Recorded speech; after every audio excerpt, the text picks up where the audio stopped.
नमस्कार मंडळी, साध्या सोप्या रेसिपीजमध्ये आज आपण बनवतोय भोपळ्याची सुकी भाजी. त्यासाठी मी इथे 150 ते 200 ग्रॅम किंवा साधारण अर्धा भोपळा घ्यायचा आहे. स्वच्छ धुवून सोलून आणि कट करून घेतलेला आहे. कट करून घेतल्यानंतर भोपळा लगेच पाण्यात घालायचा आहे. तर चला आता फोडणी देऊन घेऊया. त्यासाठी कढईमध्ये 1 चमचाभर तेल गरम केलंय. मोहरी जिरे छान तडतडले की त्यामध्ये हिंग घालायचं आहे. कट करून घेतला भोपळा घालायचा आहे. थोडीशी हळद, चमचाभर मिरची पावडर, अगदी 4 दाणे साखरेचे, चवीपुरतं मीठ घालायचं आहे.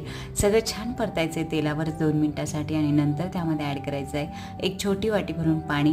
मंद आचेवर झाकण लावून वाफ घ्यायची आहे. पाणी संपलं की भोपळा तेवढ्या पाण्यामध्ये छान शिजतो आणि नंतर त्यामध्ये आपण ॲड करतोय 1 चमचाभर भाजलेल्या शेंगदाण्याचं जाडसर कूट, थोडीशी कोथिंबीर घालायची आहे आणि असा हा गरम गरम भोपळा सर्व करायचा आहे.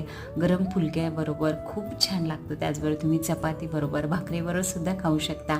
टिफिनसाठी सुद्धा बेस्ट ऑप्शन आहे मंडळी. थँक्यू.